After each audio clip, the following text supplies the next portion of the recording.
আমি অধ্যাপক doctor Mohammad Golam Rabbani, senior consultant psychiatry, Unico hospitals private company limited, 23 green road, Bir Uttam Shafiullah Sarani, Dhaka. আমরা আজকে আলোচনা করব আমাদের যে বয়োজ্যেষ্ঠ যারা আছেন, পিতামাতা, খালু, মামা, যাদের বয়স 60-এর ঊর্ধ্ব, অনেকের 70 এবং 80-90, এবং এদের অনেকেই অনেক কোমরবিডিটিস, অর্থাৎ ডায়াবেটিস, হাইপারটেনশন, তারপরে ক্রনিক অবস্ট্রাটিক এয়ারওয়ে ডিজিজেস, এই সমস্ত জটিল ক্রনিক ডিজিজে ভোগেন। এবং এই বয়সে এমনিতেই আমরা জানি যে মানুষের স্মৃতিভ্রম হয়। 60-এর পর থেকে প্রতি বছর আমাদের সেরেব্রাল হেমিস্ফিয়ারের ভিতরে যে নিউরন থাকে, এগুলো 5 গ্রাম করে কমতে থাকে। তো এটা হচ্ছে আমরা বলি সেনাইল ডিমেনশিয়া বা বয়সজনিত যে স্মৃতিভ্রম।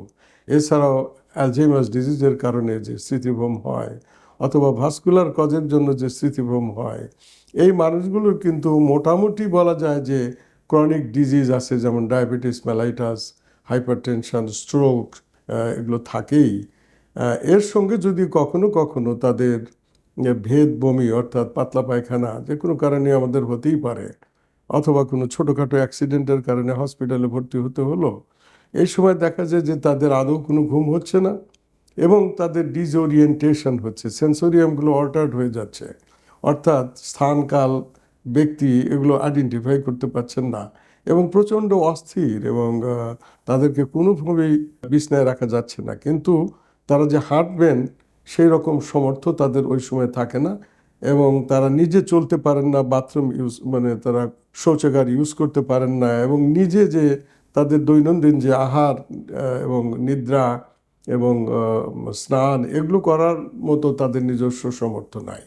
আমাদের এই ব্যস্ততার যুগে পিতামাতা এবং আমরা যারা তাদের সঙ্গে আছি, সন্তানাদি, ভাই বোন, তারাও কিন্তু প্রচণ্ড ব্যস্ত। এই ব্যস্ত মানুষের এই জীবনে আমরা কিন্তু আমাদের বয়োজ্যেষ্ঠদের, অর্থাৎ সিনিয়র সিটিজেনদেরকে ওইভাবে আমরা সেবা দিতে পারছি না।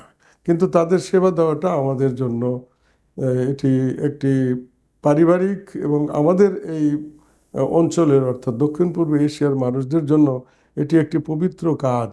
এটা আমাদের ধর্মীয়ভাবে, সামাজিকভাবে এই মানুষদের দেখভাল করা আমাদের জন্য একটি বিরাট বড় একটি নৈতিক, সামাজিক এবং ধর্মীয় তাদের প্রাপ্যতা। কিন্তু আমরা এই কিছু কিছু কারণের জন্য তাদেরকে বাসায় ম্যানেজ করতে পারি না।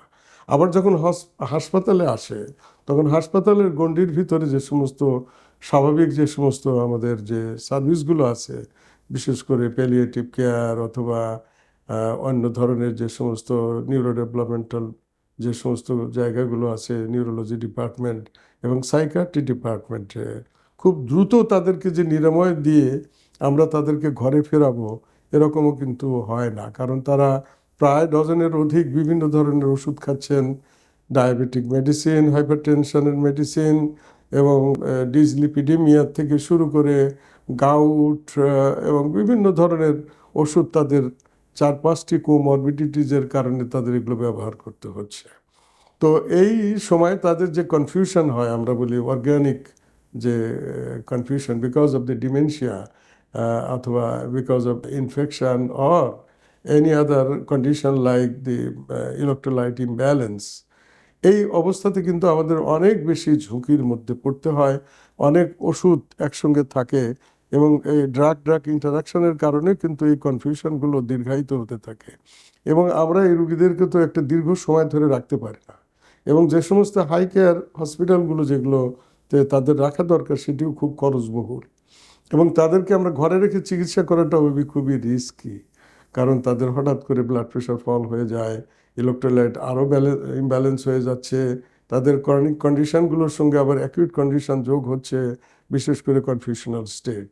এই সময়গুলোতে আমাদের হসপিটালে যেমন একটি রাখা খরচবহুল, তারপরে আবার এদের আরেকটি যেরকম সমস্যা, বেড রিডেন হলে তার আবার পেট সোর এবং এই ধরনের আরও কতগুলো প্রবলেম আমরা দেখতে পাই। সেক্ষেত্রে আমাদের কি করণীয়? প্রায় দেখা যাচ্ছে যে আমরা যদি ওষুধগুলো কমিয়ে টমিয়ে একটি মিনিমাম একটি মাত্রায় আনতে চাই, তাহলে যে 3-4টা রোগ উনি নিয়ে বা রোগে ভোগেন, তার মধ্যে যেটা অ্যাকিউট যে কন্ডিশন, সে কন্ডিশন ছাড়াও তার এই কনফিউশনাল স্টেটের কারণে হি ইজ ভেরি রেস্টলেস, তার সাইকোমোটর ওভার অ্যাক্টিভিটি, স্লিপলেসনেস এবং তাকে বিছানায় রাখাটা একটি জটিল বিষয়। এবং এখানে যে সিলেকশন অফ মেডিসিন, এর জন্য আমাদের কয়েক ধরনের চিকিৎসককে একসঙ্গে করতে হয়। তার যে প্রাইমারি যে ডায়াগনোসিস বা প্রাইমারি যে ডিজিজ, সেই ডিজিজের সঙ্গে যে বাড়তি সমস্যা, সেটি হচ্ছে ম্যানেজমেন্ট অফ অ্যাকিউট কনফিউশন। সেক্ষেত্রে কিন্তু আমাদেরকে ভেবেচিন্তে সবাইকে একসঙ্গে বসে আমাদের এই যে মাল্টিপল যে কোমরবিডিটিস বা মাল্টিমরবিডিটি, এটার জন্য আমাদের যে টিম, যে প্যালিয়েটিভ টিম এবং অন্যান্য আরও সার্জিক্যাল মেডিসিন, ডায়াবেটোলজিস্ট, এদের সবারই যে সহযোগিতা এবং সহমর্মিতা দরকার, এর জন্য একটি খুব ভালো স্কিলড যে সার্ভিসেস আমাদের প্রয়োজন।